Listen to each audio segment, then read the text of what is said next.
Hello everyone, कैसे आप सब लोग। आई होप सब लोग बहुत अच्छे से होंगे। तो मैं विभूति मिश्रा आप सब लोगों का बहुत ही ज्यादा वेलकम करता हूं अपने इस प्यारे से चैनल विभूति मिश्रा क्लासेस पे। तो बच्चों, क्लास 11 की जर्नी स्टार्ट हो गई, सबने अपने अपने तरीके से पढ़ाई शुरू कर दी होगी, है ना। लेकिन अगर लग रहा है कि भाई पढ़ाई उस तरीके से नहीं हो रही है जिस तरीके से होनी चाहिए, तो चिंता की कोई बात नहीं है। आप मेरे साथ जुड़ सकते हैं और इस वीडियो को देखने के बाद अगर आपको लगता है कि ये वीडियो आपके लिए हेल्पफुल है, तो अपने उन सारे जानने वालों के साथ आप इस वीडियो को शेयर करेंगे जो लोग 11th क्लास में आए हैं और वो लोग भी फिजिक्स पढ़ रहे हैं ना। अच्छा देखिए, अब होता क्या है कि जो पिछले कुछ सालों में जो एग्जाम हो रहे हैं, चाहे सीबीएसई ले लो आप, चाहे जेई ले लो, चाहे नीट ले लो, उन सब एग्जाम्स में क्या हो रहा है कि क्वेश्चन थ्योरेटिकल तो पूछा ही जा रहा है, उसके साथ साथ उसपे जो एप्लीकेशन ओरिएंटेड क्वेश्चन है उस तरीके के क्वेश्चन ज्यादा पूछे जाते हैं। तो मेरा अप्रोच यही रहेगा आप लोगों के साथ कि भाई थ्योरी तो हम करें, अच्छे से करें, सब चीजों को समझें, लेकिन उसके साथ उस तरीके के क्वेश्चंस को करें जो एग्जाम में आ रहा है आज की डेट में, है ना। तो चलिए, जो क्लास 11 की जर्नी है उसको स्टार्ट करते हैं और जो सबसे पहला चैप्टर है बहुत ही आसान सा, that is units and measurement, वहीं से स्टार्ट करेंगे, है ना। और जो आपको एक और बात बता दूं कि आपको आने वाले उसमें वीडियोस में आपको क्या क्या मिलता रहेगा, मतलब मेरे इस कंटेंट के साथ आपको क्या क्या मिलेगा वो देखिए। सबसे इंपॉर्टेंट चीज है कि आपको क्या करना है, इस टेलीग्राम चैनल को ज्वाइन करना है। इस टेलीग्राम चैनल में आपको क्लास के नोट्स मिलेंगे, है ना, जो भी हम चैप्टर करेंगे उसके नोट्स आपको प्रॉपर्ली मिलता रहेगा। प्रैक्टिस क्वेश्चंस मिलेगा। सबसे इंपॉर्टेंट बात है कि जो मैंने आपको कहा कि क्वेश्चंस हम करेंगे और एग्जाम ओरिएंटेड क्वेश्चंस करेंगे, वो सारे प्रैक्टिस क्वेश्चंस आपको मिलेंगे।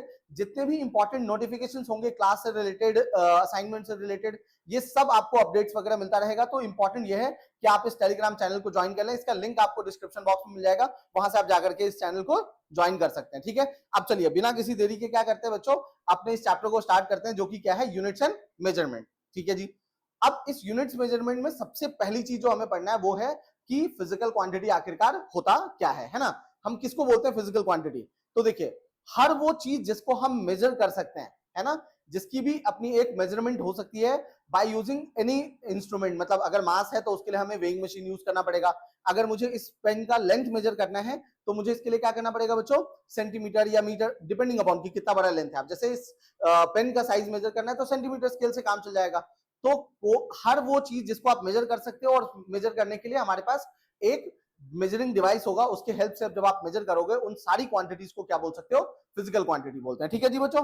तो देखिए, डेफिनेशन यही होता है कि quantities which can be measured by an instrument and by means of which we can describe the law of physics, है ना। ये फिजिक्स होगा, तो फिजिक्स के लॉज को इसके बेसिस पे हम क्या कर सकते हैं, डिस्क्राइब कर सकते हैं, उसको क्या बोलते हैं, फिजिकल क्वांटिटी बोलते हैं। देखिए, अब जैसे ये है, आप देख रहे होंगे कि मास है ना। स्पीड मेजर कर सकते हैं, गाड़ियों में क्या लगा होता है, स्पीडोमीटर लगा होता है जो आपको स्पीड मेजर करके दे देता है। उसके बाद क्या होता है बच्चों, देखिए ये बॉल, अगर इस बालक ने इस बॉल को नीचे ड्रॉप किया है तो आपको दिख रहा होगा कि ये बॉल क्या हो रहा है, नीचे की तरफ आ रहा है ना। तो ये बॉल कितने फोर्स से आ रहा है नीचे, उस फोर्स को हम मेजरमेंट ले सकते हैं। आप एक जगह से दूसरी जगह जाते हैं तो डिस्टेंस ट्रैवल कर सकते हैं। अगर कोई बॉडी है उसका एरिया, वॉल्यूम, अगर वॉल्यूम ऑक्यूपाई करता है तो उसका वॉल्यूम कैलकुलेट कर सकते हैं, क्योंकि फॉर्मूला हमारे पास। तो ये सारी चीजें जिसको आप मेजरमेंट कर सकते हो, जिसकी मेजरमेंट ले सकते हैं, उन सब चीजों को क्या बोलते हैं बच्चों, फिजिकल क्वांटिटी बोलते हैं, है ना। आई होप ये बात समझ आई होगी कि फिजिकल क्वांटिटी किसको बोलते हैं। चलिए, अब फिजिकल क्वांटिटी में जैसे ये चैप्टर का नाम है वो क्या है, यूनिट्स एंड मेजरमेंट। तो आपको क्या करना है, सबसे पहली जो चीज पढ़नी है वो पढ़ना है बच्चों किसके बारे में, यूनिट्स के बारे में। तो एक चीज समझते हैं कि आखिरकार ये यूनिट जरूरी क्यों है लिखना, इतना जरूरी क्यों है। अगर बिना यूनिट लिखे क्या काम नहीं चल सकता, तो आंसर है बिल्कुल भी नहीं जी, है ना। बिना यूनिट लिखे हम काम नहीं चला सकते हैं। जैसे मान लीजिए कि मैंने बोला कि ये कोई बैग है सपोज करो, या कोई भी ऑब्जेक्ट हो सकता है जिसका मैंने बोला मास है, और ये आपको किलोग्राम दिख रहा होगा। तो अगर मैं इसका मास लिखूं कि भाई मास क्या है इसका 10 केजी है, लेकिन मैं किलोग्राम ना लिखूं, है ना।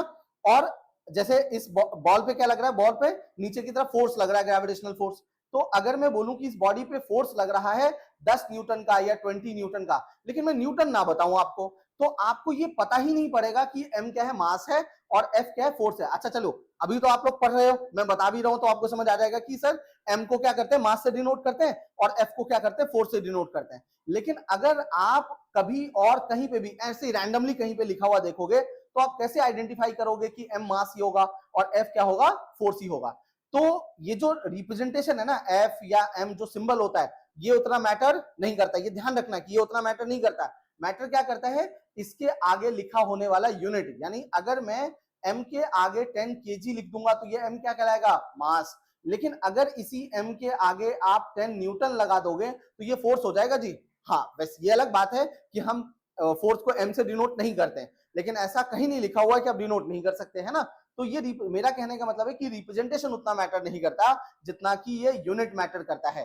क्योंकि देखिए आप लोगों ने इससे पहले वाली क्लासेस में आपने एक क्वांटिटी पढ़ा होगा डेंसिटी, उसको भी रो से डिनोट करते हैं, और एक चीज पढ़ी होगी आपने क्लास 10th में जिसको बोलते हैं रेजिस्टिविटी, उसको भी रो से डिनोट करते हैं। अब देखिए अगर मैं इन दोनों के आगे सिर्फ न्यूमेरिकल वैल्यू लगा दूं और कोई यूनिट ना दूं तो कैसे पता पड़ेगा कि कौन डेंसिटी और कौन सा रेजिस्टिविटी हो गया, है ना। तो अगर मैं इसके आगे ओम मीटर लगा दूं तो ये क्या हो जाएगा, रेजिस्टिविटी, और अगर इसके आगे मैं किलोग्राम पर मीटर क्यूब लगा दूं तो ये डेंसिटी हो जाएगा जी। समझ आई बात। तो रिप्रेजेंटेशन मैटर नहीं करता, यूनिट मैटर करता है। इसलिए मैंने कहा यूनिट लिखना बहुत जरूरी होता है और समझ आना चाहिए कि यूनिट कैसे लिखा जाता है, कहां से इसकी शुरुआत हुई, है ना। इसलिए ये चैप्टर आपको बताया गया है। समझ आई बात। तो ये बात रही। फिजिकल क्वांटिटी क्या होता है, हर वो चीज जिसकी मेजरमेंट हो सकती है उसको फिजिकल क्वांटिटी बोलते हैं, है ना।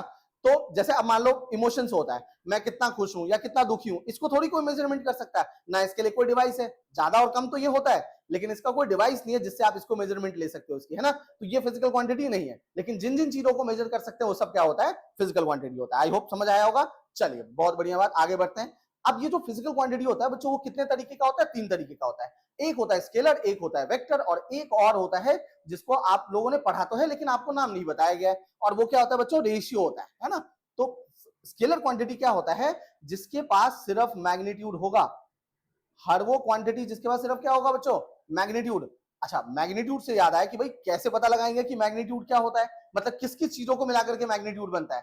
तो ध्यान रहे कि मैग्नीट्यूड बनता है किस किस चीजों से मिलाकर के, 2 चीजों को मिलाकर के। एक तो उसके पास क्या होना चाहिए, न्यूमेरिकल वैल्यू होना चाहिए, न्यूमेरिकल वैल्यू होना चाहिए, और प्लस उसके पास क्या होना चाहिए, अपना एक यूनिट होना चाहिए। अगर ये दोनों हैं तो इन दोनों को मिला करके क्या बनता है बच्चों, मैग्नीट्यूड बनता है। तो समझ आई बात। तो जब भी बोला जाएगा मैग्नीट्यूड, इसका मतलब क्या होगा, न्यूमेरिकल वैल्यू प्लस उसके साथ यूनिट होगा। तो इसके एग्जांपल्स क्या होते हैं जी, डिस्टेंस, है ना, स्पीड,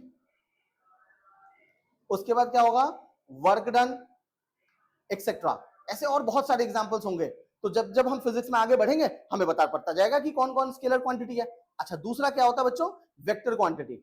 हर वो चीज जिसके पास मैग्नीट्यूड होगा, डायरेक्शन होगा। इसके साथ एक और चीज होना चाहिए उसके पास, कि वो सिंपल लॉ ऑफ अलजेब्रा को फॉलो ना करे जी, वो वेक्टर लॉ ऑफ अलजेब्रा को फॉलो करना चाहिए। तो जब वेक्टर्स पढ़ेंगे तब अच्छे से और डिटेल में बातचीत करेंगे। तो वेक्टर क्वांटिटी के पास क्या होता है, मैग्नीट्यूड तो होता ही है, साथ ही साथ इसके पास क्या होता है, डायरेक्शन भी होता है इसके पास, है ना। तो ये ध्यान रहे कि मैग्नीट्यूड और डायरेक्शन जिसके पास भी होगा उसको हम वेक्टर क्वांटिटी बोलते हैं। चलिए जी, बहुत बढ़िया बात, समझ आई बात। अच्छा, इसका एग्जांपल क्या होता है, तो डिस्प्लेसमेंट। डिस्प्लेसमेंट क्या होता है, इसका एग्जांपल होता है वेलोसिटी, है ना। वेलोसिटी हो गया, एक्सेलरेशन हो गया, फोर्स हो गया। ऐसे और भी बहुत सारी क्वांटिटीज होंगी जिनके बारे में हम आगे फिजिक्स में और पढ़ते रहेंगे। तो उन सबको वेक्टर क्वांटिटी बोला जाता है। अच्छा जी, रेशियो क्या होता है, देखिए रेशियो वो होता है जिसके पास मैग्नीट्यूड में, जैसे मैंने कहा कि मैग्नीट्यूड के लिए क्या चाहिए, न्यूमेरिकल वैल्यू और यूनिट। तो रेशियो के पास सिर्फ क्या होता है, ओनली न्यूमेरिकल वैल्यू,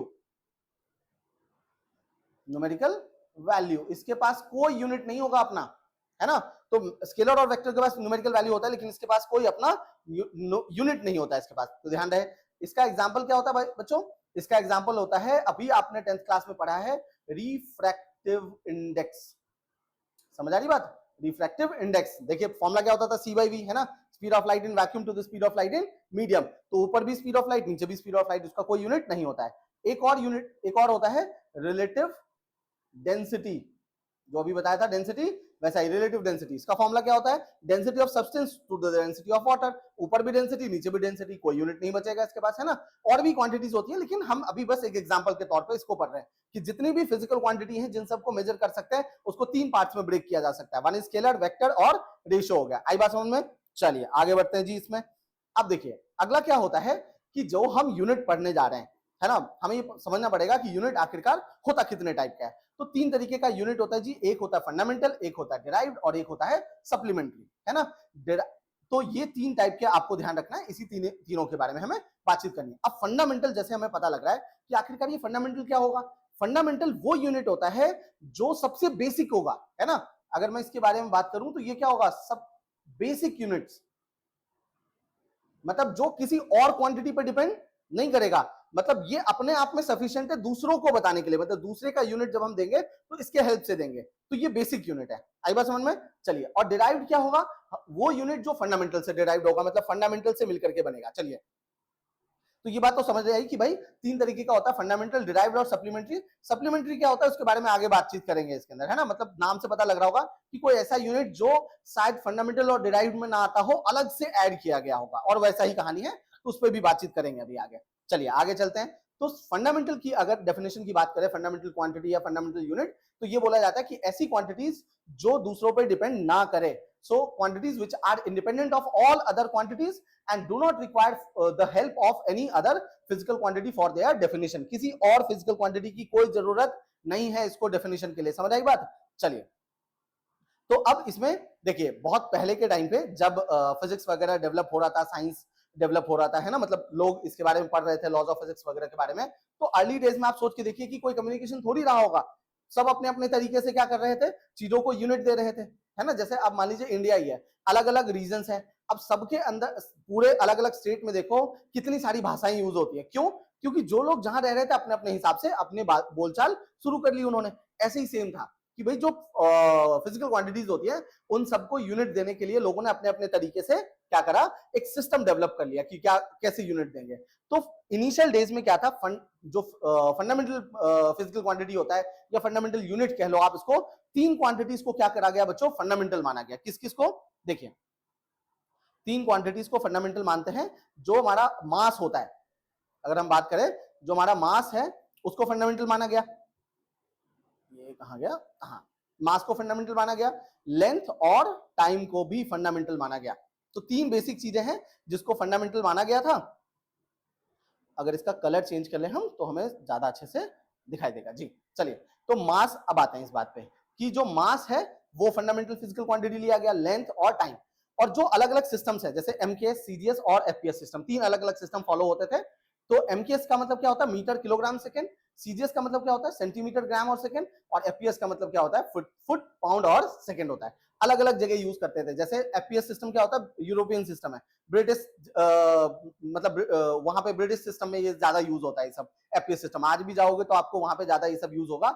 हम जैसे इंडियन रीजन की बात करें तो हम एमकेएस में ज्यादा चीजों को यूज करते हैं, हम सीजीएस भी यूज करते हैं, हम एमकेएस भी यूज करते हैं। ऐसा नहीं कह रहा हूं कि फुट पाउंड में नहीं यूज करते हम, लेकिन ज्यादातर हम यूज नहीं करते, है ना। तो जो लोग एमकेएस सिस्टम फॉलो करते थे वो मास का यूनिट क्या लिखते थे जी, किलोग्राम। लेंथ का यूनिट क्या लिखते थे, मीटर। और टाइम का यूनिट क्या होता था उनके लिए, सेकंड यूज करते थे। सिमिलरली जो लोग सीजीएस सिस्टम फॉलो करते हैं थे उस टाइम पे, वो लोग मतलब अकॉर्डिंग टू सीजीएस सिस्टम मास का यूनिट क्या होता है, ग्राम। लेंथ का यूनिट क्या होता है, सेंटीमीटर। और टाइम का क्या होता है जी, सेकंड होता है। आई बात समझ में? और एफपीएस सिस्टम में मास का यूनिट क्या होता है, पाउंड होता है, इसको एलबी से डिनोट करते हैं। और लेंथ का यूनिट क्या होता है, फुट, है ना, एफटी। और जो टाइम है उसका यूनिट क्या होगा, सेकंड होगा इसका। तो ये तीन अलग अलग सिस्टम थे जो लोग इस तरीके से फॉलो किए जा रहे थे। अब दिक्कत क्या थी कि अलग अगर इस तरीके से हम मास के तीन अलग अलग यूनिट पढ़ेंगे, ऐसा नहीं कि अभी नहीं पढ़ते हम, है ना, तो लोगों को लगा कि लोगों को ना आपस में बातचीत करने में मान लीजिए कि प्रॉब्लम हो रही हुई। जैसे मान लीजिए दो अलग अलग लैंग्वेज है, अब एक आदमी ए है जो जानता है सिर्फ इंग्लिश, एक आदमी बी है जो सिर्फ हिंदी जानता है। अगर इन दोनों को कम्युनिकेट करना है तो कैसे करेंगे, या तो दोनों को दोनों लैंग्वेज आता हो तो समझ आता है ना, या नहीं तो फिर कोई तीसरा आदमी हो जिसको दोनों लैंग्वेज आता हो तो वो उन दोनों को आपस में कम्युनिकेट करवा पाएगा, है ना। तो इस तरीके की प्रॉब्लम ना हो कि मतलब किसी जो लोग सिर्फ एमकेएस फॉलो करते हैं उनको सीजीएस अगर समझ नहीं आ रहा है तो उनके बीच में या तो कंपैरिजन बताया जाए, या एक और तरीका ढूंढा गया कि क्यों ना एक ऐसा यूनिट का सिस्टम डेवलप किया जाए जो इंटरनेशनली एक्सेप्टेड होगा। मतलब उसको इंटरनेशनली सब लोग वही सिस्टम फॉलो करेंगे, अपने घर में जिसको जो यूज करना है, एमकेएस फॉलो करना है, सीजीएस फॉलो करना है, एफपीएस फॉलो करना है, वो करता रहे, है ना। तो यहीं से शुरुआत हुई थी किसकी, इंटरनेशनल सिस्टम ऑफ यूनिट की, जिसको हम एसआई यूनिट बोलते हैं। समझ आई बात? तो फुल फॉर्म क्या होता है, इंटरनेशनल सिस्टम ऑफ यूनिट, उसको शॉर्ट में क्या बोलते हैं, एसआई यूनिट बोलते हैं। टोटल ये 7 तरीके का होता है बच्चों, 7 टाइप्स होते हैं, है ना। 7 तरीके के फंडामेंटल क्वांटिटीज बोल सकते हो, या उसका जो एसआई यूनिट होता है वो 7 होंगे। तो ये आपके स्क्रीन पे है, देखिए 7 टोटल फंडामेंटल क्वांटिटीज लिए गया, mass, length, time, temperature, current, amount of substance, luminous intensity. जिसमें ल्यूमिनस इंटेंसिटी ऐसा है जिसके बारे में आपको शायद उतना ज्यादा बातचीत नहीं करनी है, पढ़ना ही नहीं है आपको, मतलब 11 12 की बात करोगे तो उसमें कभी नहीं आएगा ये सब। Mass, length, time, temperature, current, amount of substance, ये आप थ्रू आउट 11 12 आप पढ़ते रहोगे तो उसका यूनिट तो आपको पता होना चाहिए। तो इन्हीं सातों से मिलकर के आगे जितने भी डिराइव्ड यूनिट होंगे वो बनेगा। तो मास का यूनिट क्या लिया गया जी, किलोग्राम, लेंथ का मीटर लिया गया, टाइम का सेकंड लिया गया, टेम्परेचर का क्या होता है, केल्विन होता है, जो करंट होता है उसका ऐसा यूनिट क्या है, एम्पियर है, अमाउंट ऑफ सब्सटेंस का मोल, और इसका कैंडेला होता है। अच्छा, मैंने आपको क्या बोला था, फंडामेंटल क्वांटिटीज वो होती है या यूनिट वो होगा जो किसी और से डिराइव्ड नहीं होगा। लेकिन ये जो करंट है ना, ये अपने आप में क्या है, एक थोड़ा सा एक्सेप्शनल केस है, क्योंकि हम सबको पता है कि आई का फॉर्मूला क्या होता है, क्यू बाई टी होता है। तो हमने करंट का फंडामेंटल माना था और उसके हिसाब से हमने चार्ज को का यूनिट दिया, दैट इज कूलम। समझ आई बात? तो करंट का यूनिट हमने एम्पियर माना और उससे हमने बाकी चीजों को डिराइव करा। ऑल्दो इसका फॉर्मूला होता है, अगर आप मास को देखो तो मास इंडिपेंडेंट है, वो किसी और पर डिपेंड नहीं कर रहा है। लेंथ क्या होता है, इंडिपेंडेंट होता है, लेकिन ये एक एक्सेप्शनल केस है, तो आपको ये बात ध्यान रखनी। तो समझ आई बात कि यूनिट क्या होता है, कितने सिस्टम्स होते हैं, और उसके बाद एसआई सिस्टम कहां से बन के आ गया। चलिए जी, बहुत बढ़िया बात, आगे बढ़ते हैं। अगला क्या है हमारे पास, डिराइव्ड क्वांटिटीज है ना, कि आखिरकार डिराइव्ड क्वांटिटीज बोलता हूं या मैं कह रहा हूं इसको डिराइव्ड यूनिट कह दो जी, क्या कहते हो उसको, डिराइव्ड यूनिट कह लो इसको। देखिए, डिराइव्ड यूनिट की बात करते हैं, इसकी डिराइव्ड यूनिट की बात कर लेते हैं। ये कुछ ग्लिच आ रहा है, कोई बात नहीं, यहां लिख देते हैं डिराइव्ड क्वांटिटीज, या आप यूनिट कह लो, डिराइव्ड यूनिट। समझ आई बात, डिराइव्ड यूनिट कह लेते हैं। चलिए, अच्छा, डिराइव्ड यूनिट क्या होता है, तो अगर मैं इसमें जाऊं बोलने के लिए, तो भाई वो चीज डिराइव्ड यूनिट कहलाएगा या डिराइव्ड क्वांटिटी कहलाएगा जो दो या दो से ज्यादा फंडामेंटल से मिलकर बना होगा। ऐसी हर वो क्वांटिटी या यूनिट जो दो या दो से ज्यादा फंडामेंटल से मिलकर बनेगा, उसको हम क्या बोलते हैं, डिराइव्ड क्वांटिटी या डिराइव्ड यूनिट कह सकते हो। तो अब लिखना सीखेंगे कि आखिरकार डिराइव्ड यूनिट कैसे आता है और कैसे लिखते हैं। तो जितने भी यूनिट्स अब आप लिखते चले जाओगे ना, वो सब क्या होगा, जो पिछला हमने 7 क्वांटिटीज पढ़ी है ना फंडामेंटल में, ऐसा यूनिट जिन जिन का दिया था उसी से मिलके बनेगा जी, है ना। देखते जाते हैं अब जरा, देखिए। तो हमारे पास क्या है, ये एरिया, वॉल्यूम, कुछ मैंने अभी लिया है, बाकी आपको प्रैक्टिस करना है। आपके पास, आप डिस्क्रिप्शन बॉक्स में देखोगे तो आपको ना फिजिकल क्वांटिटीज की लिस्ट मिल जाएगी। उन लिस्ट से क्या होगा कि आप सबका आप डिराइव्ड यूनिट लिखने की प्रैक्टिस कर सकते हो। तो मैं कुछ का आपको एग्जांपल बता देता हूं, बाकी आप लोग खुद को प्रैक्टिस करनी है इसके अंदर, है ना। चलिए, अब क्या है कि अगर मैं एरिया का यूनिट लिखूं तो एरिया का फॉर्मूला होता क्या है जी, एल इंटू बी। अच्छा, एल इंटू बी है तो लेंथ का यूनिट क्या होगा, मीटर, और ब्रेथ का क्या होगा, मीटर। तो ये क्या आ गया, मीटर स्क्वायर। देखिए, तो डिराइव्ड हुआ ना उससे मिलके। अच्छा, वॉल्यूम का क्या होता है, L into B into H formula होता है। या तो आप एरिया इंटू लेंथ लिखो या L into B into H लिखो। तो ये क्या आ जाएगा, metre into metre into metre. तो ये क्या आ जाएगा, मीटर क्यूब आ जाएगा जी। बहुत बढ़िया जी। अच्छा, स्पीड की बात करें या वेलोसिटी की बात करें, स्पीड होता है डिस्टेंस अपॉन टाइम और वेलोसिटी क्या होता है, डिस्प्लेसमेंट अपॉन टाइम। तो अगर मैं डिस्टेंस या डिस्प्लेसमेंट कुछ भी लिखूं और अपॉन में टाइम लिखूं, क्योंकि डिस्टेंस और डिस्प्लेसमेंट का यूनिट अलग नहीं होगा, उन दोनों का यूनिट क्या होता है, सेम होता है।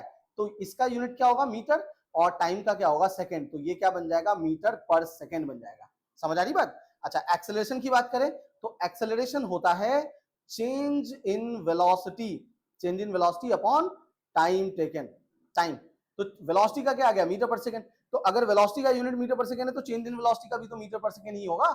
सो मीटर पर सेकंड अपॉन में क्या हो जाएगा, सेकंड, और ये यूनिट क्या बन जाएगा बच्चों, मीटर पर सेकंड स्क्वायर बन जाएगा। आई बात समझ में। चलिए, अब देखते हैं फोर्स का। तो अब हमें पता है फोर्स का फॉर्मूला क्या होता है, F बराबर होता है मास टाइम्स एक्सेलरेशन। तो अगर इसका यूनिट लिखेंगे हम, तो देखिए इसका यूनिट क्या बन जाएगा, इसका यूनिट बनेगा जी, देखिए इसका यूनिट वैसे तो क्या लिखते हैं, न्यूटन, सबको पता होगा इसका यूनिट क्या होता है, न्यूटन होता है इसका यूनिट, है ना। लेकिन ये बना कहां से यूनिट, इसके अंदर कौन कौन से फंडामेंटल कंबाइंड है। तो अगर आप मास का यूनिट देखो तो क्या होता है, किलोग्राम, और एक्सेलरेशन का अभी हमने डिराइव किया वो क्या था, मीटर पर सेकंड स्क्वायर। तो इसको यूज करेंगे जी। तो किलोग्राम मीटर स्क्वायर की जगह पे हम क्या लिख लेते हैं, यूनिट लिख लेते हैं न्यूटन। यानी अगर मुझे फोर्स का ऐसा यूनिट बताना है तो वो तो न्यूटन लिखेंगे, लेकिन अगर हमसे कोई पूछ ले कि भाई न्यूटन किस किस फंडामेंटल से मिलकर बना है, तो वो क्या हो जाएगा, किलोग्राम मीटर पर सेकंड स्क्वायर। और ध्यान रखिएगा यही चीज यूज करेंगे आगे जाकर के हम किसके लिए, डायमेंशन लिखने के लिए। बहुत बढ़िया। अब वर्क डन की अगर हम बात करें तो वर्क डन का फॉर्मूला क्या होता है, force times displacement, F times D लिख दो या एफ टाइम्स एस लिख दो, आपकी मर्जी है अपनी। तो इसका जो ऐसा यूनिट होगा वो क्या हो जाएगा, जूल, है ना, जैसे नोट करते हैं। लेकिन इसका फंडामेंटल फॉर्म क्या होगा, तो देखो फोर्स का फंडामेंटल फॉर्म क्या है, किलोग्राम मीटर पर सेकंड स्क्वायर, और डिस्प्लेसमेंट का मीटर हो गया, यानी कि किलोग्राम मीटर स्क्वायर पर सेकंड स्क्वायर आ गया। यानी इसकी जगह पे हम क्या यूज करते हैं जी, जूल यूज करते हैं। तो आई होप समझ आ गया होगा। तो कैसे हम डिराइव्ड यूनिट तक पहुंच सकते हैं उसका मैंने आपको आइडिया दे दिया। आपको डिस्क्रिप्शन बॉक्स में जो लिंक मिलेगा टेलीग्राम का, वहां पे आप जाएंगे तो आपको क्या मिलेगा, आपको ऐसी फिजिकल क्वांटिटीज की लिस्ट मिल जाएगी जिनका आप डिराइव्ड यूनिट खुद से लिखेंगे। समझ आई बात? चलिए आगे बढ़ते हैं इससे। अब जो अगली कहानी है, अब हमने क्या बोला था, अभी तक हमने फंडामेंटल क्वांटिटी पढ़ लिया, हमने क्या पढ़ लिया, डिराइव्ड क्वांटिटी पढ़ लिया या डिराइव्ड यूनिट पढ़ लिया। अब कुछ क्वांटिटीज ऐसी होती हैं जिनको यूनिट देने की जरूरत तो है, लेकिन उनका ऐसा यूनिट पॉसिबल नहीं हो पाया, यानी ना वो फंडामेंटल में आ पाए ना वो डिराइव्ड में आ पाए, लेकिन यूनिट देना बहुत जरूरी था क्योंकि मेजरमेंट थी और हर बार वैल्यूज अलग अलग हो रही थी, है ना। तो हमने उसी को क्या रखा, सप्लीमेंट्री यूनिट में रखा। समझ आई बात? तो दो तरीके के सप्लीमेंट्री यूनिट्स होते हैं, एक होता है प्लेन एंगल, और प्लेन एंगल को आप कह सकते हो बच्चों कि ये 2 डायमेंशनल एंगल होता है। कहां बनता है जी? देखिए, जो भी सर्कल होता है हमारे पास, मान लीजिए 2 डायमेंशनल जो भी फिगर है, मान लीजिए सर्कल है, इसका क्या होगा, सेंटर होगा अपना। अब इस सर्कल के सेंटर पे जो एंगल बनेगा, देखना, अगर ये रेडियस है r और ये यहां से यहां तक ट्रेवल कर जाता, मान लीजिए ये पॉइंट, ये p है, ये ट्रेवल करके मान लीजिए ये p' तक पहुंच जाए, है ना। तो अब जब ये p से p' तक पहुंचेगा तो इस सेंटर पे कितना एंगल जनरेट करेगा, तो आंसर है ये थीटा एंगल जनरेट करेगा, है ना। और थीटा के सामने देखो, इस एंगल को जनरेट करने के लिए उसने कितना आर्क लेंथ ट्रेवल किया है, l ट्रेवल किया है। तो इस एंगल को अगर मुझे मेजरमेंट लेना है तो थीटा बराबर क्या लिखेंगे, आर्क लेंथ अपॉन रेडियस। समझ आई बात? तो फॉर्मूला क्या हो जाएगा, theta equals to L by R हो जाएगा, ये फॉर्मूला रहा उसका। अच्छा, इसका यूनिट क्या लिखेंगे, तो अब इसका ऐसा यूनिट नहीं हो सकता, क्योंकि देखिए अगर मैं theta equals to L by R लिख रहा हूं, इसका यूनिट देखें, ऐसा यूनिट तो क्या होता है, लेंथ, आर्क लेंथ का मीटर हो जाएगा, और रेडियस का भी क्या होगा, मीटर। तो मीटर मीटर तो क्या हो गया, कट गया इसका, मीटर मीटर क्या हो गया, कट गया इसका। तो इसका कोई ऐसा यूनिट पॉसिबल नहीं होगा। तो नो एसआई यूनिट, ध्यान रखिएगा, कोई ऐसा यूनिट पॉसिबल नहीं होता इसका। लेकिन यूनिट लिखना जरूरी था इसके लिए। क्यों जरूरी था? क्योंकि आप कह सकते हो सर हमने तो अभी ये भी तो पढ़ा है कि फिजिकल क्वांटिटी एक रेशियो भी तो होता था जिसके पास कोई यूनिट नहीं होता था। तो ये हो सकता है कि वो उस तरीके का फिजिकल क्वांटिटी हो जिसके पास कोई यूनिट नहीं होगा। देखिए, अब जो मैंने आपको रिफ्रैक्टिव इंडेक्स बताया था उसकी वैल्यू क्या है, एक पर्टिकुलर सब्सटेंस के लिए कांस्टेंट होता है। अगर आप ग्लास के लिए देखें तो आपको रिफ्रैक्टिव इंडेक्स की वैल्यू अलग नहीं मिलेगा आपको। ऐसा नहीं कि ग्लास के लिए रिफ्रैक्टिव इंडेक्स अलग होता है, एक बार अगर वो फिक्स है तो वो फिक्स ही रहता है, उसकी वैल्यू चेंज नहीं होती है। लेकिन इसी एक सर्कल के अंदर अगर पार्टिकल पी से पी डैश गया, पी से फिर कहीं और जाता है तो उसकी वैल्यू क्या होती है, अलग अलग होती है। तो हमें जरूरत पड़ी कि भाई एक पर्टिकुलर यूनिट तो चाहिए इसको बताने के लिए, है ना। तो इसका यूनिट क्या यूज किया गया, रेडियन। इसका खुद का यूनिट है, ये ऐसा यूनिट नहीं है बच्चों, क्या है, रेडियन। रेडियन। और किससे डिनोट करते हैं, RAD से। समझ गए? अच्छा, एंगल को हमने किस में मेजर किया था, डिग्री में। तो एक रिलेशन होता है डिग्री और रेडियन के बीच में। 180 डिग्री क्या होता है बच्चों, पाई रेडियन के बराबर होता है। और जैसे ही मुझे ये पता लग गया 180 degree equals to pi radian, मैं बाकी कुछ भी कन्वर्ट कर सकता हूँ। डिग्री पता होगा रेडियन में निकाल लेंगे, रेडियन पता होगा डिग्री में निकाल लेंगे। आई होप क्लियर होगा। तो एंगल का यूनिट क्या होता है, रेडियन होता है, ये बात ध्यान रखिएगा। अच्छा, दूसरा इसके अंदर एक और चीज आता है जिसको बोलते हैं सॉलिड एंगल। अब ये सॉलिड एंगल क्या चीज है जी, तो सॉलिड एंगल बनता है, जैसे मैंने बताया था कि प्लेन एंगल तो होता है 2D का, ये 3D वाला एंगल होता है, ये 3 डायमेंशनल एंगल होता है। तो अगर मैं अभी जैसे मैंने इसको बोला था कि मान लीजिए सर्कल है तो ये तो 2 डायमेंशनल होता है, लेकिन अगर ये कोई स्फीयर हो, ध्यान रखिएगा, स्फीयर जिसमें ये 3 डायमेंशनल इस तरीके से अगर मैं बनाने की कोशिश करूं, देखिए अगर आपको दिख रहा हो ये इस तरीके से कुछ स्फीयर हो, तो स्फीयर में अगर अभी तो मैंने क्या लिया था, आर्क लेंथ लिया था यहाँ पे, लेकिन स्फीयर पे अगर मैं एक स्फीयर का क्या होता है, आर्क लेंथ नहीं होता है, स्फीयर में क्या होता है बच्चों, सरफेस होता है। तो अगर आप यहाँ पे कोई भी एक सरफेस ले लो इस तरीके का, और इस सरफेस के बाउंड्री को जब आप सेंटर से ज्वाइन करोगे तो यहाँ जो एंगल बनेगा उसी को क्या बोलते हैं, सॉलिड एंगल बोलते हैं, है ना। ये बहुत ज्यादा यूज का नहीं होता है, मतलब ऐसा नहीं कह रहा हूँ कि यूज का नहीं होता है, लेकिन आप जब फ्लक्स वगैरह पढ़ेंगे क्लास 12th में जाकर के, वहां पे काम आएगा। बहुत फ्रीक्वेंटली काम नहीं आता ये, लेकिन होता है। तो 3 डायमेंशनल एंगल आप ऐसे समझिए, मान लीजिए कि ये मेरा हाथ है, आपको दिख रहा होगा, तो ये इस जगह पे जो एंगल बन रहा है ना, ये मान लीजिए यहाँ पे कोई सर्कल सरफेस है और वो सरफेस मिल करके जो यहाँ पे एंगल बना रहा है उसको क्या बोलते हैं हम, सॉलिड एंगल बोलते हैं, ठीक है। तो इस ये क्या था बच्चों, सरफेस, और इसका क्या होगा, एरिया, कोई ना कोई तो एरिया होगा। अच्छा, यहां से ये सेंटर है तो यहां से यहां तक क्या होगा, रेडियस होगा r। तो इस एंगल को डिनोट करते हैं किससे, सॉलिड एंगल को थीटा से डिनोट नहीं करते हैं, इसको ओमेगा से डिनोट करा जाता है ना। और जैसे मैंने इसके लिए फॉर्मूला लिखा था कि क्या होता है, L बाई R, इसका फॉर्मूला क्या होता है, A बाई R स्क्वायर, यानी जो सरफेस एरिया बना उसको रेडियस के स्क्वायर से डिवाइड कर दोगे तो फॉर्मूला आ जाएगा इसका, ठीक है जी। अच्छा, इसका SI यूनिट फिर से पॉसिबल नहीं होगा, क्योंकि देखिए एरिया का क्या हो गया मीटर स्क्वायर, और आर का भी क्या होता है मीटर स्क्वायर तो होता है, तो मीटर स्क्वायर कट जाएगा तो कोई नहीं बचेगा, तो मतलब SI यूनिट नहीं बचेगा। तो इसका जो अपना खुद का यूनिट होगा वो क्या होता है, स्टी रेडियन, स्टी रेडियन, और SR से डिनोट करते हैं इसको। आई होप समझ आ गई बात, है ना। तो दो तरीके के प्लेन एंगल्स के सॉरी सप्लीमेंट्री यूनिट्स हमने पढ़ा, एक प्लेन और एक सॉलिड एंगल। चलिए आगे बढ़ते हैं। अब देखिए क्या होता है कि जब भी हम यूनिट्स के बारे में बात कर रहे होते हैं, हम किसी भी फिजिकल क्वांटिटी का यूनिट दें, तो क्या होता है कि कई बार वो चीजें बड़ी होती है, कई बार वो चीजें छोटी होती है, मतलब यूनिट बड़ा और छोटा होता है। जैसे अगर मैं सेंटीमीटर की बात करूं और मीटर को कंपेयर करूं, तो इसमें मीटर क्या है, बड़ा है, और सेंटीमीटर क्या है, छोटा होता है। तो आप जब भी रिलेशन लिखेंगे 1 मीटर का, तो ये क्या लिखेंगे, 100 सेंटीमीटर होता है, आता ना ये 100 सेंटीमीटर, या आप इसको कह सकते हो 10 का पावर +2 सेंटीमीटर आ जाएगा, ये आ गया। और उसी जगह पे अगर आप 1 सेंटीमीटर लिखेंगे तो 10 का पावर -2 मीटर आ जाएगा इसका। समझ आई बात, इस तरीके से होता है। तो ये अलग अलग कई बार क्या होता है, उसके प्रीफिक्स होते हैं कई बार, जैसे सेंटीमीटर, मीटर में ही क्या सेंटी, मतलब उसका एक छोटा पोर्शन। तो क्या होता है कि a unit is a specifier that is depended to units and measured to indicate the multiples of fraction of that unit, कि उस यूनिट में वो कितने फ्रैक्शन में अवेलेबल है। जैसे अगर मैं बात करूं 1 सेंटीमीटर की, तो सेंटीमीटर में मतलब मीटर में का कितना पोर्शन है, तो वो 1/100। ये देखिए 1/100 करेंगे तो ये क्या आ जाएगा, मीटर आ जाएगा ना, फ्रैक्शन आ गया कि 1/100 फ्रैक्शन है किसका, मीटर का, कि 1 सेंटीमीटर जो होगा वो 1 मीटर का 1/100 पार्ट होगा। समझ आ रही बात, तो इसी तरीके से यूज किया गया। अब ये तो छोटे यूनिट की बात है, बड़ा भी तो होता है ना। जैसे तो अगर आप मेगा की बात करेंगे, तो जब भी मेगा आएगा तो वहां पे आपको किससे मल्टीप्लाई करना पड़ेगा, 10⁻⁶ से, किलो आएगा तो 10⁻³ से मल्टीप्लाई करना पड़ेगा। डेसी में क्या होता है 10 का पावर -1, सेंटी में क्या यूज करना पड़ेगा -2, जैसा भी बताया आपको, सेंटीमीटर ले लो, है ना। मिली में क्या करना पड़ेगा आपको, 10⁻³ यूज करना पड़ेगा। भाई साहब 1 मिलीमीटर हो तो कितना हो जाएगा, 10 का पावर -3 मीटर हो जाएगा। 1 मिली एम्पियर का करंट होता है तो कितना होता है, 10 का पावर -3 एम्पियर हो जाता है ना। तो जहां भी मिली लगा होगा जिस भी यूनिट के साथ, वहां पे हम 10 का पावर -3 से मल्टीप्लाई करेंगे। माइक्रो के लिए 10⁻⁻6 आता है, नैनो के लिए 10⁻⁹ आता है, पीको के लिए 10⁻12 और फेम्टो के लिए 10⁻15 आता है। तो ये आपको याद रखना पड़ेगा, जब भी यूनिट के साथ जो भी यूज होगा आपको यूज करना पड़ेगा। जैसे अगर कभी ऐसा लिखा हो 1 माइक्रोमीटर, आपको सिंबल भी याद रखना पड़ेगा, जरूरी नहीं पूरा लिख के दे। तो 1 माइक्रोमीटर क्या हो जाएगा, 10 का पावर -6 मीटर आ जाएगा। आई होप ये बातें क्लियर हुई होंगी, है ना। तो ये यूजफुल है, हर तरीके की कैलकुलेशन में, आप फिजिक्स के किसी भी पार्ट में जाएंगे उस कैलकुलेशन में इस तरीके से यूनिट यूज किया जाएगा, तो आपको ये कन्वर्जन पता होना चाहिए। चलिए आगे बात करते हैं। अगली चीज क्या है बच्चों, डायमेंशंस के बारे में हम बात करते हैं। अब ये बड़ा इंपॉर्टेंट चीज है, क्योंकि इस पूरे चैप्टर में जहां से क्वेश्चन सबसे ज्यादा पूछा जाता है वो क्या होता है, डायमेंशन वाला पार्ट होता है। तो डायमेंशन है क्या चीज आखिरकार जी, देखिए किसी भी फिजिकल क्वांटिटी के जो ऐसा यूनिट है, उसको जब आप उसके मतलब डायमेंशन क्या होता है कि किसी भी फिजिकल क्वांटिटी के ऐसा यूनिट को जब आप उसके फंडामेंटल के पावर के टर्म्स में एक्सप्रेस कर देते हो।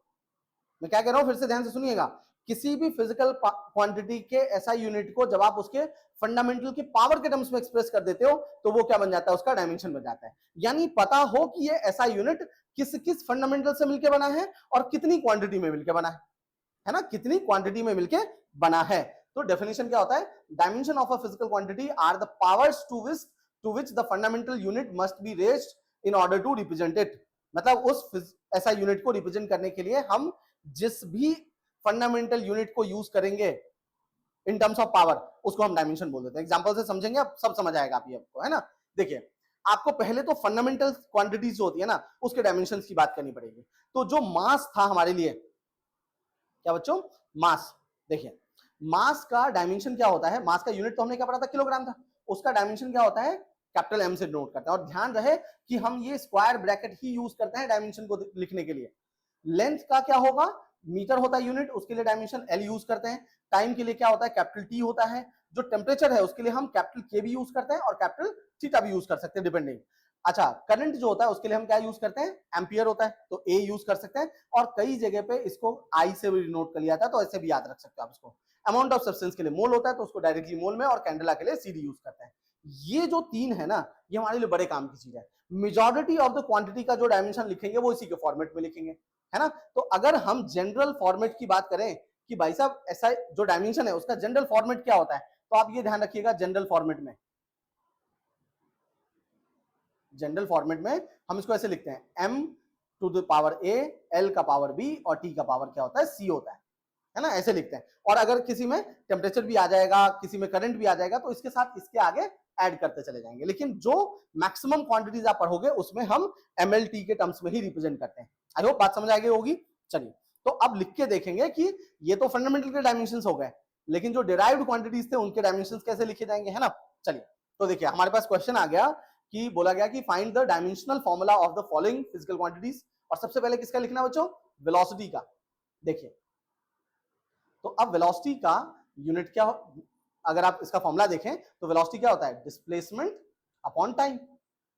और डिस्प्लेसमेंट किस कैटेगरी में आता है जी, डिस्प्लेसमेंट आता है मीटर की कैटेगरी में, है ना। अभी देखा था हमने लेंथ की कैटेगरी में, तो उसका यूनिट मीटर होता है। तो आप इसको दो तरीके से लिख सकते हो। देखो मैं आपको बताता हूं, एक तो आप इसके डिराइव्ड यूनिट से लिख सकते हो और एक डायरेक्टली भी लिख सकते हो। देखो इसका यूनिट क्या होता था, मीटर और टाइम का सेकंड, तो यूनिट क्या हो गया, मीटर पर सेकंड।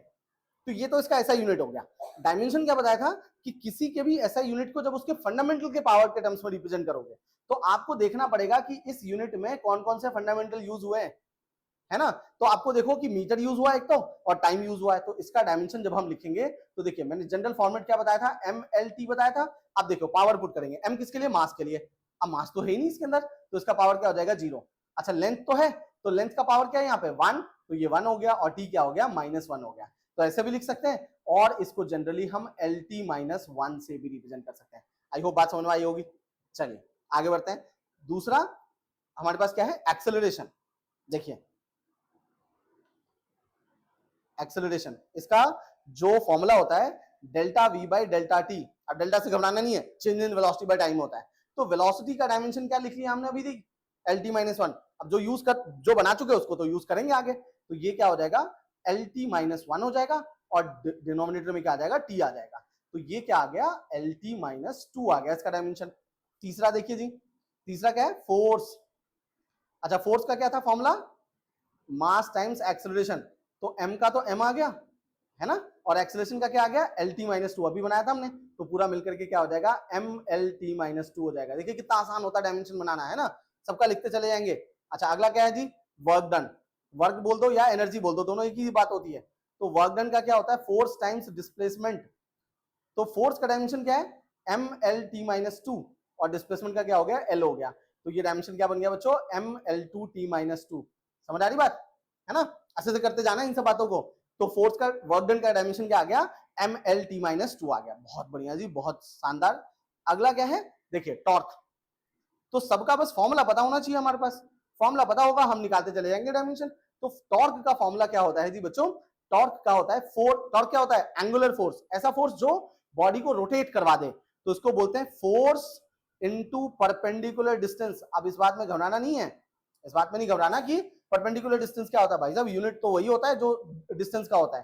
तो फोर्स का क्या था, MLT -2, और अगला डिस्टेंस क्या हो गया, L हो गया। देखिए आ गया इसका भी, तो ML2T -2 आ गया ना। अब ध्यान से देखिए, जो वर्क डन है और जो टॉर्क है उसका डायमेंशन सेम आया ना। तो ऐसा, लेकिन वो दोनों क्वांटिटी सेम नहीं है। तो ऐसा हो सकता है कि क्वांटिटी जिनका डायमेंशन सेम हो लेकिन वो एक्चुअल में क्वांटिटी सेम ना हो आपस में। तो वर्क डन बिल्कुल अलग क्वांटिटी होता है, टॉर्क बिल्कुल अलग क्वांटिटी होता है, लेकिन उनका डायमेंशन सेम है। समझ आई बात। चलिए अगला देखते हैं जी, 6 क्या है, पावर। तो पावर क्या होता है, वर्क अपॉन टाइम, और वर्क का डायमेंशन क्या हो गया, ML2T -2, और डिवाइडेड बाय क्या हो गया, T का टाइम आ गया, T हो गया। तो ये पूरा क्या हो जाएगा, सॉल्व होकर के देखो, पावर 1 है ना, उसको ऊपर ले जाओगे तो क्या हो जाएगा, -2 हो जाएगा, मतलब पावर -1 हो जाएगा। तो ये आ जाएगा आपके पास क्या, ML2T -3 आ जाएगा जी पावर का। कितना आ गया, ML2T -3। अच्छा अगला एक और क्वांटिटी है, देखते हैं क्या हमारे पास जगह है अगली स्लाइड में। बिल्कुल जी, अगली स्लाइड में जगह नहीं है, कोई बात नहीं, ऐसा करते हैं यही लिख लेते हैं। चलिए देखिए अगला क्या है, 7th में क्या है, प्रेशर। तो उसका फॉर्मूला क्या होता है, F/A, ध्यान रखना है। और फोर्स का क्या हो गया, ML2T -2, और इसका एरिया का क्या आ गया जी, देखिए एरिया का L2 आ गया। अच्छा फोर्स का क्या था, M1L1T -2 था, और एरिया का क्या आ गया, L2 आ गया। तो ऊपर क्या है, L का पावर 1 है, और नीचे क्या है, L का पावर 2 है। हमें पता है सब्ट्रैक्ट तो हो जाएगा ये, तो ये कितना आ गया, ML -1T -2 आ गया। समझ आई बात। इस तरीके से सारी क्वांटिटी के डायमेंशन निकाले जाते हैं। आपको बस उस क्वांटिटी का फॉर्मूला पता होना चाहिए, है ना। और मैं आपको एक चीज बताता हूँ, हिंट बताता हूँ आपको, देखिए याद रहेगा ये, अगर आप याद रखेंगे बहुत काम आएगा ये। आपको बस क्या करना है, फोर्स और एनर्जी का डायमेंशन लिखना है। आप या तो अगर देखिए डायमेंशन अगर आप याद रखोगे सारे फिजिकल क्वांटिटी का, वो तो बहुत ही बढ़िया बात है, फिर तो क्वेश्चन बहुत ही इजीली सॉल्व हो जाएगा, है ना।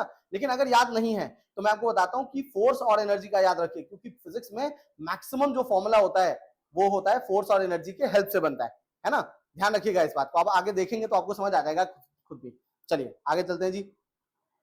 अगला क्या बोला गया हमसे कि हमें डायमेंशन निकालना है किसका, यूनिवर्सल ग्रेविटेशनल कांस्टेंट का, जो हमने 9th क्लास में पढ़ा था फॉर्मूला, कि अगर कोई दो ऑब्जेक्ट है, एक का मास m1 है, एक का मास m2 है, और इसके बीच में क्या है r डिस्टेंस, तो न्यूटन साहब ने क्या बताया था कि इसके बीच में क्या लगेगा, फोर्स, दोनों एक दूसरे को क्या करेगा, अपनी तरफ अट्रैक्ट करेगा। फॉर्मूला क्या होता है, g m1 m2 by r square. तो अगर आप यहां से g देखो तो g का फॉर्मूला क्या हो जाएगा, f r square upon m1 m2। तो जैसा मैंने आपको कहा था कि अगर आप फोर्स का डायमेंशन याद रखेंगे तो आप बाकी सारे डायमेंशंस को आप निकाल सकते हैं। देखिए कैसे निकालते हैं जी, चलिए निकाल के देखते हैं इसका डायमेंशन। तो फोर्स का डायमेंशन क्या हो गया, M L T minus two, और आर क्या है, डिस्टेंस है, डिस्टेंस का तो एल होता है, तो ये क्या हो गया, 2 हो गया। और डिनोमिनेटर में m1 m2, m का मास, दोनों तो मास ही है, तो उसको डायरेक्टली क्या लिख सकते हैं, m स्क्वायर लिख सकते हैं। अब आप ध्यान से देखिए कि m का पावर यहाँ 1 है, नीचे क्या 2 है, तो ये क्या हो जाएगा, मतलब जो भी चीज डिवाइड हो रहा होगा सेम क्वांटिटी, उसका पावर सब्ट्रैक्ट हो जाएगा, मल्टीप्लिकेशन में ऐड हो जाता है, सिंपल बेसिक हमने 9th क्लास में पढ़ रखा है।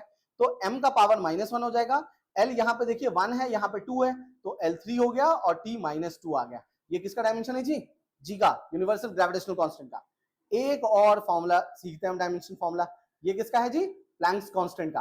तो प्लैंक्स कांस्टेंट के लिए आपको ये फॉर्मूला याद रखना पड़ेगा, E equals to H nu होता है। क्या होता है, एच न्यू। E क्या है इसमें, एनर्जी, E है एनर्जी, और ये क्या है, फ्रीक्वेंसी। तो अगर फ्रीक्वेंसी का नहीं याद तो मैं बताया तो फ्रीक्वेंसी का क्या होता है, 1 upon time period, 1 by time period, तो 1 बाई टी हो गया, तो इसका डायमेंशन क्या हो जाएगा, t -1 आ जाएगा। तो और E तो एनर्जी है, एनर्जी का तो अभी निकाला था हमने, तो H बराबर क्या हो जाएगा, E बाई न्यू हो जाएगा ना। और एनर्जी देखिए, एनर्जी का ml2 t-2 आ गया, मैंने बताया था वर्क डन और एनर्जी सेम होता है, और इसका क्या आ गया, t-1 आ गया जी। देखिए तो जब सॉल्व करेंगे तो ये क्या बन जाएगा, ml2 t-1 बन जाएगा। समझ आई बात, देखना कहीं कोई गड़बड़ ना करूं पावर वावर को सब्ट्रैक्ट करने में, वो सब आप अपने हिसाब से भी ठीक कर सकते हैं। तो ये रही बात डायमेंशन किसकी, प्लैंक्स कांस्टेंट और यूनिवर्सल ग्रेविटेशनल कांस्टेंट की। मेरा कहने का मतलब ये है कि अगर आपको फॉर्मूला पता होगा आप सारी चीजें कैलकुलेट कर लेंगे जी, डायमेंशन निकालना इतना आसान होता है ना। चलिए कोई भी दिक्कत लगे कमेंट सेक्शन में कमेंट जरूर करते रहना है। अब आगे बात करते हैं, देखिए सरफेस टेंशन की बात करते हैं। अब सरफेस टेंशन होता क्या, पहले इस बात को समझते हैं। अब देखिए ये जो मक्खी आपको दिख रही है ना, जो मच्छर, सॉरी मक्खी कह रहा हूँ, मच्छर। अब आपने देखा होगा कि जो बरसात का टाइम होता है ना, बरसात के टाइम में जो ओपन एरियाज होते हैं जहां पे पानी भर जाता है, या आपके हमारे घरों में जो कूलर यूज होता है, तो एमसीडी वाले आते हैं और बोलते हैं, जो भी म्युनिसिपल कॉर्पोरेशन वाले आते हैं बोलते हैं कि कूलर तो नहीं है, और अगर कूलर है कहीं ओपन में पानी वानी भरा हुआ है तो वहां पे आपको एक पुड़िया देते हैं और उस पुड़िया को आप डालते हो, या केरोसिन ऑयल डाल दो, आप ये बोला जाता होगा कि केरोसिन ऑयल या पेट्रोल वगैरह डाल दो इससे। तो उससे क्या होता है, वो क्यों डालने के लिए बोलते हैं, क्योंकि साफ पानी में क्या होता है, मच्छर ना पनपता है, मच्छर आके बैठ जाता है। क्यों बैठता है, अब ये जो पानी है ना उसके सरफेस का एक फिनोमिना होता है कि वो ऊपर क्या करता है, एक अलग सा लेयरिंग करके रखता है जिसपे एक फोर्स लगता है। इस पे बातचीत करेंगे हम, जब हम फ्लूइड की बात करेंगे तब और डिटेल में बात होगी। तो सरफेस पे एक फोर्स जनरेट हो रहा होता है, जो फोर्स क्या करता है, ये जो मच्छर वच्छर टाइप के ऑब्जेक्ट होता है ना, इसको बैलेंस कर लेता है, इसके वेट को, क्योंकि मच्छर का वेट कितना ही होगा, बहुत ही नेग्लिजिबल सा, उसके वेट को बैलेंस कर लेता है। तो जब वो मच्छर उसके ऊपर बैठेगा तो उस पर क्या होता है, एक टेंशन जनरेट होता है, उसी चीज को सरफेस टेंशन बोलते हैं ना। तो सरफेस टेंशन का जो फॉर्मूला होता है, आप इसको एस से डिनोट कर सकते हैं या इसको सिग्मा से डिनोट करते हैं, अपनी मर्जी है। तो एस और सिग्मा अलग अलग बुक में अलग अलग तरीके से डिनोट होता है। इसका फॉर्मूला होता है फोर्स अपॉन लेंथ। क्या होता है जी, फोर्स अपॉन लेंथ।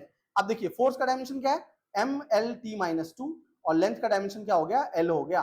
तो ये क्या आ गया, एम टी -2 आ गया, एम टी -2। एल तो खत्म हो गया जी, अब लिखना है तो एम एल 0 और टी -2 लिख सकते हो, लेकिन बात तो नहीं है, वो है ही नहीं, तो यूज किसका करेंगे। चलिए अगला देखते हैं, अगला क्या है, कोएफिशिएंट ऑफ विस्कोसिटी। कहां होता है ये, शायद सबने खाया होगा, हनी, हनी है ना। तो जो हनी हम खाते हैं, जो यूज करते हैं, जितना यूजफुल होता है, जितना हमारे हेल्थ के लिए अच्छा होता है, आप देखिए जब उसको निकाल रहे होते हैं, अगर आप पानी को निकालो तो वो इजिली फ्लो हो जाता है, लेकिन हनी को अगर आप फ्लो करवाओगे, और खास करके थोड़ा विंटर का टाइम आने दो, फिर देखो वो पूरा जम जाता है। समर के टाइम में भी उसके अंदर क्या होता है, वो इतनी इजीली फ्लो नहीं करता है। क्यों? क्योंकि जो लिक्विड होता है ना, जब वो फ्लो करता है तो उसके लेयर्स के बीच में एक फोर्स लगता है, एक ऐसा फोर्स जो उसके लेयर को मूव करने से अपोज कर रहा होता है, और हनी में ये फोर्स सबसे ज्यादा होता है। तो यही जो कोफिशिएंट ऑफ विस्कोसिटी है ना, ये हमें बताता है कि कौन सा ऑब्जेक्ट कितनी आसानी से मूव कर सकता है, फ्लो कर सकता है या नहीं कर सकता है। मूवमेंट नहीं, फ्लो। जो भी चीज फ्लो कर सकता है उसके लिए हम कोफिशिएंट ऑफ मतलब विस्कोसिटी कैलकुलेट करते हैं। समझ आई बात? इसको कैलकुलेट करने का फॉर्मूला क्या होता है बच्चों? एफ बराबर क्या होता है फॉर्मूला? ईटा, ये कोफिशिएंट ऑफ विस्कोसिटी का सिंबल होता है, ईटा ए डीवी बाई डी एक्स। अच्छा, ये बात समझ नहीं आई नहीं, डीवी बाई डी एक्स क्या हो गया? चलिए इसको थोड़ा और आसान करके लिख देते हैं, ईटा ए वी बाई एल बोल दो या वी बाई एक्स बोल दो, है ना। तो ईटा का डायमेंशन अगर आप देखो तो ये क्या हो जाएगा, F upon F times L, और ए टाइम्स क्या हो गया, वी हो गया। वी वेलोसिटी है, एल लेंथ है। अब डायमेंशन देखिए, तो एफ का डायमेंशन क्या हो गया, M L T minus two जी। लेंथ का डायमेंशन तो एल होता ही है, और एरिया का डायमेंशन क्या हो गया, L2, है ना। यूनिट था ना मीटर स्क्वायर, तो L2 हो गया उसका। एरिया का डायमेंशन अगर आप लिखेंगे तो ये एरिया क्या होता है, मीटर स्क्वायर, तो L2 आ गया उसका डायमेंशन। और वेलोसिटी का क्या हो गया, LT माइनस 1 आ जाएगा। अब देखिए, जो ऊपर L है इसका पावर 1 और इसका भी पावर 1, तो ये तो गया, है ना। या वैसे सॉल्व करते हैं, चलिए पूरा देखिए, ऊपर को ओवरऑल सॉल्व करो तो ऊपर क्या बन जाएगा, ML2T माइनस 2। अच्छा नीचे देखिए, नीचे अगर सॉल्व करेंगे तो यहाँ पे पावर 2 है और यहाँ पे क्या 1 है, तो ये हो जाएगा L3T माइनस 1। अब m तो अकेला है तो m तो चुपचाप अकेला आ गया। l देखिए यहाँ पे 2 है और यहाँ पे क्या 3 है डिनोमिनेटर में, वो बड़ा है, तो ये क्या आ जाएगा, l माइनस 1 आ जाएगा। t ऊपर क्या माइनस 2, नीचे माइनस 1, ऊपर जाके प्लस 1 तो बन जाएगा, लेकिन टाइम क्या बन जाएगा, माइनस 1 बन जाएगा इसका। समझाई बात? m l minus 1 t minus 1, इसका क्या हो गया, डायमेंशन आ गया। तो देखना कोई सॉल्व वॉल्व करने में कोई गड़बड़ ना करूं, वैसे तो कुछ नहीं है, तो ये ऐसा ही होता है इसका। आई बात समझ में? इस तरीके से हम सारे ही क्वांटिटी का क्या करते हैं, डायमेंशन लिखते हैं। तो आई होप आप लोगों को सारी बातें समझ आई होंगी। यूनिट क्या होता है, कितने टाइप का होता है, डायमेंशन क्या होता है, डायमेंशन कैसे लिखते हैं हम सब क्वांटिटीज का, है ना। तो ये रही बात। जैसा मैंने आपको कहा था, डिस्क्रिप्शन बॉक्स में आपको टेलीग्राम चैनल का लिंक मिलेगा, है ना। वहां जाएंगे, आपको पहली बात तो क्वांटिटीज की लिस्ट मिलेगी, जिससे आप उसके ऐसा यूनिट को लिख पाएंगे, डिराइव्ड यूनिट को। और आप क्या लिख पाएंगे बच्चों, आप लिख पाएंगे डायमेंशंस की लिस्ट भी मिलेगी आपको। आपको करना क्या है कि डायमेंशंस आपको सारे फिजिकल क्वांटिटी का खुद से बना बना करके देखना है। जितना प्रैक्टिस करेंगे, जितना लिख लिख के प्रैक्टिस करेंगे, उतना ही आपके लिए क्या होगा बच्चों, अच्छा होता चला जाएगा। समझ आई बात? चलिए, तो मिलते हैं फिर नेक्स्ट वीडियो में। और उस वीडियो में हम क्या करेंगे बच्चों, हम इस डायमेंशन के, हमने डायमेंशन पढ़ा क्यों, सबसे बड़ी बात है ना, आपके मन में आ रहा होगा कि जो डायमेंशन सर आपने बताया, यूनिट तो समझ आया कि किसी क्वांटिटी को रिप्रेजेंट करने के लिए जरूरी होता है, आइडेंटिफाई करने के लिए जरूरी होता है। डायमेंशन क्यों पढ़ा हमने? तो डायमेंशन इसलिए पढ़ा क्योंकि हम ये, इसके 3 एप्लीकेशंस होते हैं। पहला एप्लीकेशन है कि हम चेक करेंगे करेक्टनेस की, आखिरकार जो फिजिकल क्वांटिटी फॉर्मूला लिखा हुआ है क्या ये सही है या नहीं है, तो डायमेंशन की मदद से हम इसको चेक कर सकते हैं। दूसरा, हम यूनिट को कन्वर्ट कर सकते हैं from one system to another system. तीसरा, हम कुछ फॉर्मूले को डिराइव कर सकते हैं with the use of what, dimension. हम सारे क्वांटिटीज, सारे फॉर्मूलाज को डायमेंशन की हेल्प से डिराइव नहीं कर सकते, लेकिन जिसको कर सकते हैं उसके लिए बहुत आसान हो जाएगा हमारे लिए, ठीक है। तो ये 3 बेसिक यूजेस होते हैं जिसके बारे में हमें पढ़ना होता है। तो आगे आने वाली वीडियो में आपको इसके यूजेस मिलेंगे, ठीक है। चलिए बच्चों, तो अगर इससे जितना भी हमने अभी तक पढ़ा है, इससे रिलेटेड कोई भी डाउट हो, आपके पास 2 ऑप्शन है, आप कमेंट सेक्शन में कमेंट कीजिए। टेलीग्राम चैनल का लिंक तो मिलेगा बाकी चीजों के लिए, और आपको एक इंस्टाग्राम आईडी मिलेगा, आप वहां पे जाकर के मैसेज कीजिए। कोशिश करूंगा कि ज्यादा से ज्यादा बच्चों के डाउट्स ले सकूं, है ना। तो अगर आपको समझ आया होगा तो आप आगे अपने बाकी दोस्तों और जिन जिन लोगों को जानते हो, जो लोग भी साइंस वगैरह पढ़ रहे हैं, फिजिक्स से उनका नाश्ता है, उन सबसे आप शेयर कीजिए, है ना, ताकि हमारा जितना ज्यादा ये परिवार बढ़ता रहेगा, हम लोग जितने बढ़ते रहेंगे, मेरा जो मोटिवेशन है वो और ज्यादा बढ़ेगा, और अच्छी से अच्छी वीडियोस मैं आप लोगों के लिए लाता रहूंगा, है ना। अच्छे अच्छे चीजें कराऊंगा, न्यूमेरिकल्स तो हम करेंगे, है ना। चलिए, तो मिलते हैं फिर नेक्स्ट वीडियो में, और वहां से हम आगे सेकेंड लेक्चर को स्टार्ट करेंगे।